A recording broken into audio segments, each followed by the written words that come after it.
불평을 찬송의 시로 바꾸시는 분. 나의 멍에를 메고 내게 배우라. 마태복음 11장 29절. 주께서 그 사랑하시는 자를 징계하시고 우리의 불평은 얼마나 하찮은 것입니까? 주님은 우리가 주님과 교통할 수 있는 곳으로 우리를 인도하기 시작하십니다. 그러나 우리는 신음하며 말합니다. 오 주님, 다른 사람들처럼 편하게 해주소서.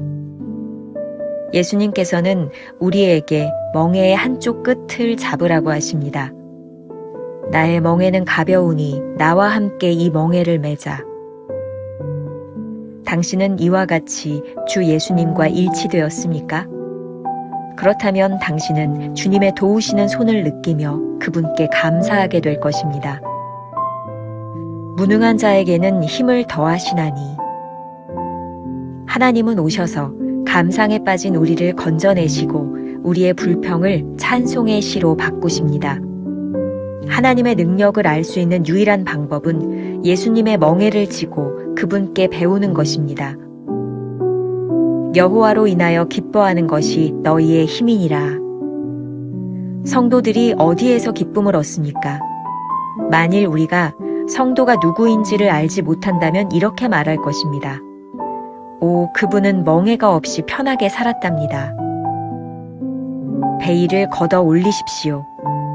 하나님의 평안과 빛과 기쁨이 있는 곳에는 반드시 멍에가 있습니다. 하나님께서 지워주시는 멍에는 포도송이를 짓이기게 되며 그 결과로 포도주가 나옵니다. 대부분의 사람들은 멍에로 인해 만들어진 포도주만 봅니다. 이 세상 및 지옥의 그 어떤 세력도 인간의 영혼 안에 계신 하나님의 영을 이길 수 없습니다. 성령은 정복될 수 없는 우리 안의 내적 힘입니다. 만일 당신 속에 불평이 있다면 가차없이 발로 차버리십시오. 불평은 하나님의 능력을 무시하고 의도적으로 약해지는 적극적인 범죄입니다. 오늘은 4월 14일 불평을 찬송의 시로 바꾸시는 분 이라는 제목으로 말씀을 나누려고 합니다. 자, 첫 번째, 멍에를 주님께. 오늘 묵상글 처음에서 챔버스는 히브리서 12장 6절을 인용하고 있습니다. 주께서 그 사랑하시는 자를 징계하시고 라는 말씀인데, 이 구절은 이전에 챔버스가 관계에 대해 이야기하면서 언급한 적이 있습니다. 우리가 하나님의 자녀가 아니라면 하나님께서 우리를 징계할 이유가 없다는 것이죠. 어제부터 나누고 있는 묵상글의 주제인 짐 역시 마찬가지입니다.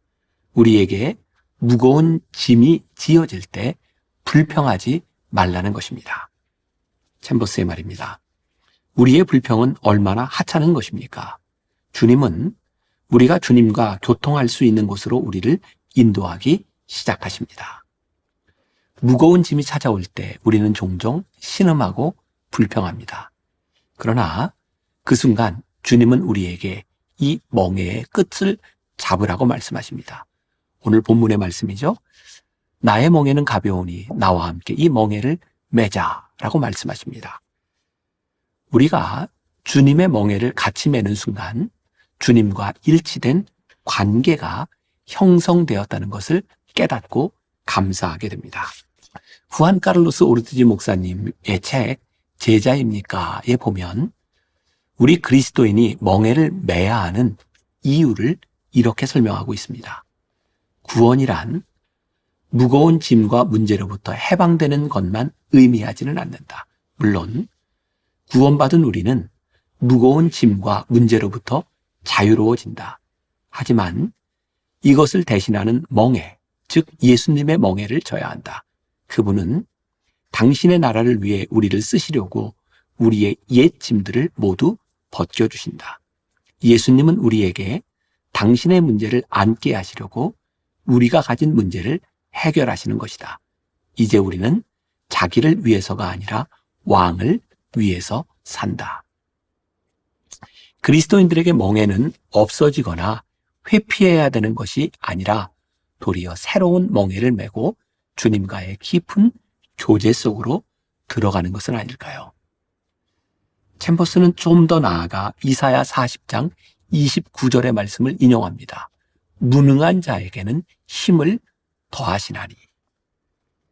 멍에를 주님께 맡기거나 주님의 손을 잡는 것이 끝이 아닙니다. 오히려 우리에게 힘을 더하십니다. 그때 하나님은 우리를 건져주실 뿐 아니라 우리 삶의 불평을 찬송으로 바꾸십니다. 챔버스는 이렇게 말합니다.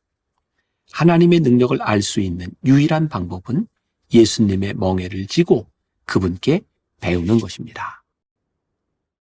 우리에게 주시는 멍에를 기꺼이 질 각오가 되어 있을 때 그리스도를 가장 명확하게 알 수 있습니다. 두 번째, 진정한 성도의 기쁨. 두 번째 주제에서 챔버스는 느헤미야 8장 10절에 여호와로 인하여 기뻐하는 것이 너희의 힘이니라 라는 말씀을 인용하고 있습니다. 챔버스는 이어서 성도들이 어디에서 기쁨을 얻습니까? 라는 질문을 던집니다. 성도란 어떤 사람인가요? 혹시 멍에도 없이 편안한 삶과 기쁨을 누리는 사람이 성도라고 생각한다면 그것을 가리고 있는 베일을 걷어 올리라고 말합니다. 챔버스가 아주 좋은 예를 들고 있습니다. 하나님의 평안과 빛과 기쁨이 있는 곳에는 반드시 멍에가 있습니다. 하나님께서 지어주시는 멍에는 포도송이를 짓 이기게 되며 그 결과로 포도주가 나옵니다. 성도를 바라보는 잘못된 오해가 이런 것입니다. 짓 이겨진 포도는 보지 못하고 그 결과물인 포도주만 보고 판단하는 것입니다. 성도들에게는 이런 믿음이 있습니다. 이 세상뿐 아니라 지옥의 그 어떤 세력도 성도들 안에 있는 하나님의 영을 이길 수 없다는 것입니다. 이것이 우리가 가지고 있는 절대로 정복될 수 없는 내적인 힘입니다.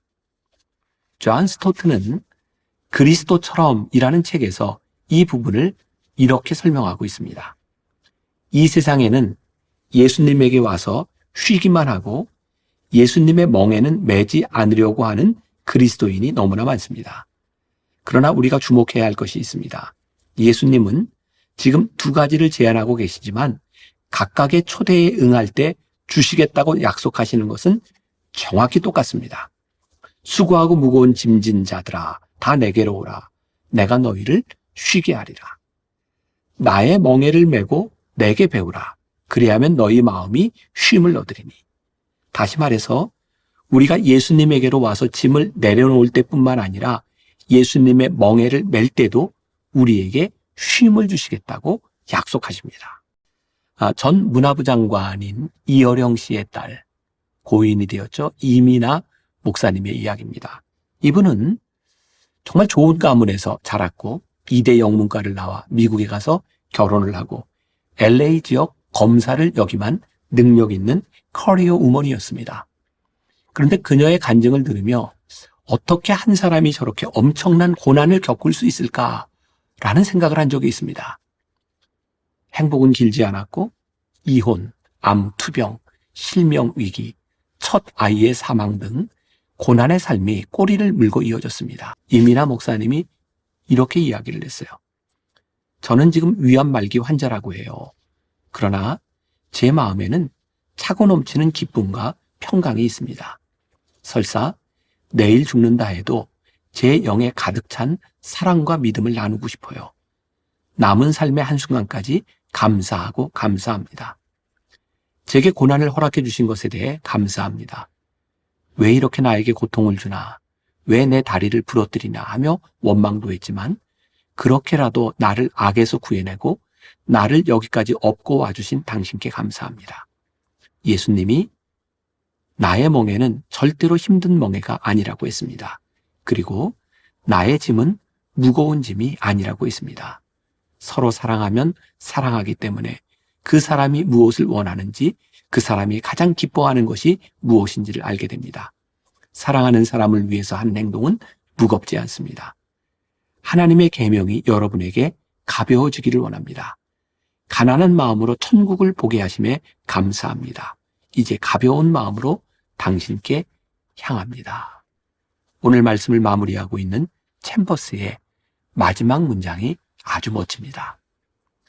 만일 당신 속에 불평이 있다면 가차없이 발로 차버리십시오.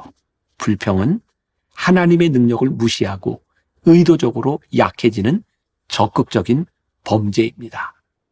성도들에게 불평은 하나님의 능력을 무시하고 의도적으로 약해지려는 범죄라는 것을 기억하십시오. 오늘 하루 이런 질문으로 살아봅시다. 오늘 당신에게 주어진 멍에를 주님께 맡기고 또한 그것을 감사함으로 받을 수 있나요? 기도하겠습니다. 주님께서 우리들에게 말씀하셨습니다. 내 멍에를 지고 나를 따르라. 그래야만 너희가 쉼을 얻으리라. 또 나의 멍에를 지라고 하신 말씀, 주님께서 함께 하게 하시겠다는 약속의 말씀으로 우리가 받습니다. 주님, 용기 있게 믿음으로 우리의 짐을 지고 주님께 맡기게 하여 주옵시고 우리와 함께 하시는 주님을 우리의 삶에서 경험하고 체험하고 고백하게 하여 주옵소서. 행여나 짐을 내가 지고 불평하는 무서운 범죄를 저지르는 사람들이 되지 않게 하여 주옵소서. 오늘도 우리와 함께 하실 주님을 기대하며 예수님의 이름으로 기도합니다. 아멘.